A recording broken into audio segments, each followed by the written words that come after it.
নমস্কার। আজকে আলোচনা করব মৃত্যুর পর মানুষের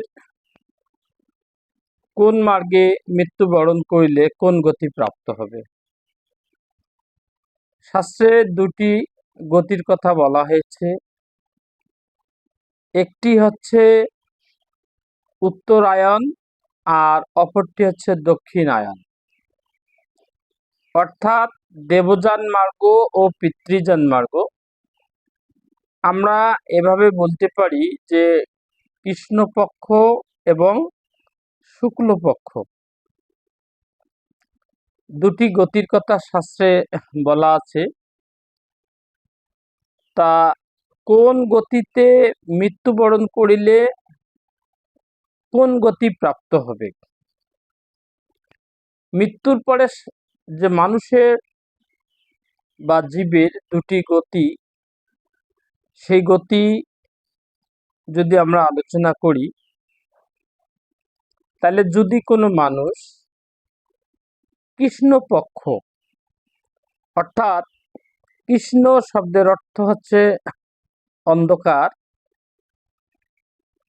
কৃষ্ণপক্ষে যদি অর্থাৎ অন্ধকার লোকে সে মৃত্যুবরণ করে, অর্থাৎ পূর্ণিমার পরে যে পক্ষ আসে সেটা হচ্ছে কৃষ্ণপক্ষ, অন্ধকার রাতি, তখন চাঁদের ঘটি মারে। এই পক্ষে যদি কেউ মৃত্যুবরণ করে, তাহলে শাস্ত্রে বলা আছে যে সে মৃত্যুর পর আবার পুনর্জন্ম প্রাপ্তি হয়, অর্থাৎ তাকে আবারও এই পৃথিবীতে আসতে হয়, জন্মগ্রহণ করে, হ্যাঁ, এসে তাকে আবারও এই পৃথিবীর যে সকল কর্ম আছে এই সকল কর্মের সাথে জড়িত হয়ে তাকে আবার জন্ম মৃত্যুর চক্রে আবর্তিত হতে হয়। যেমন কেউ যদি ধূম, অর্থাৎ ধূম শব্দে আকাশের যে বিকট ঝড় ঝাপটা, আকাশের যে শব্দ, তারপর যদি রাত্রি হয়, এই সকল পদ হচ্ছে দেবতাগণের লক্ষিত পদ।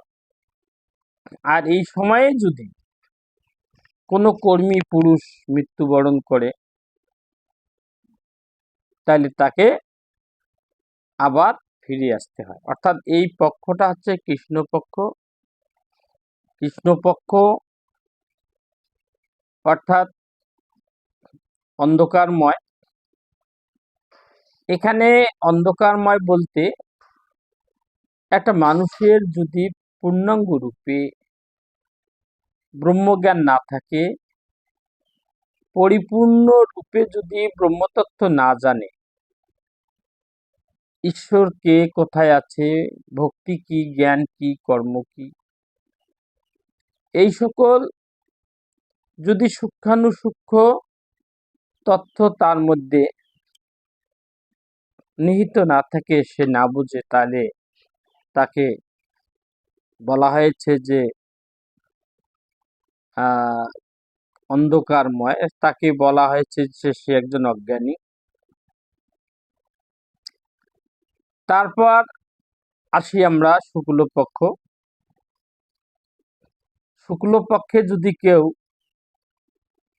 মৃত্যুবরণ করে, তাইলে সে ব্রহ্মলোক প্রাপ্তি হয়, অর্থাৎ তাকে আর মৃত্যুর পর তাকে আর এই পৃথিবীতে জন্মগ্রহণ করিতে হয় না, অর্থাৎ তার কোনো পুনরাবৃত্তি হয় না। এটাকে বলে ব্রহ্মলোক প্রাপ্তি। আমরা জানি যে পক্ষ দুটা, একটা কৃষ্ণপক্ষ আর একটা শুক্লপক্ষ। এখন যদি কেউ সারা জীবন উপাসনা আরাধনা ঈশ্বর তথ্য, ঈশ্বরের সান্নিধ্যে না গিয়ে যদি শুক্লপক্ষে মৃত্যুবরণ করতে চায় তাহলে কি সম্ভব? না, সম্ভব নয়।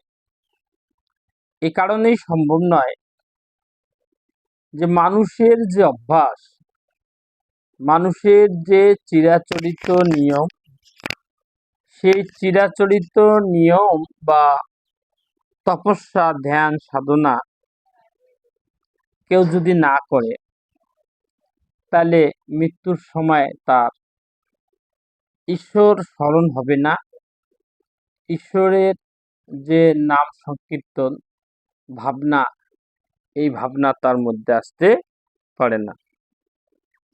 তাই তাকে অজ্ঞানীর মতো, ব্রহ্মজ্ঞানহীন, অর্থাৎ ঈশ্বরের নাম তার স্মরণে না এসে তাকে আতঙ্ক, ধূম, এই সকল ভাবে তার মৃত্যু হবে। আর যে সকল ব্যক্তি সারা জীবন ঈশ্বরের উপাসনা করেছে, সাধনা করেছে, ব্রহ্মজ্ঞান অর্জন করেছে সাধু মুখে বা নিজে গ্রন্থ পাঠের মাধ্যমে, এবং যিনি নৈষ্ঠিক ব্রহ্মচারী, অর্থাৎ যে ব্রহ্মচারীর মধ্যে নিষ্ঠা ছিল, শুধু ব্রহ্মচারী হলে হবে না, যার মধ্যে নিষ্ঠা ছিল, ব্রহ্ম শব্দের অর্থ ব্রহ্ম আচরিয়েতে ব্রহ্মচারী, যিনি ব্রহ্মের সাথে সদা সর্বদা ধ্যান তপস্যায় জড়িত ছিলেন, তিনি ব্রহ্মচারী। এবং যার নিষ্ঠা ছিল তিনি নৈষ্ঠিক ব্রহ্মচারী।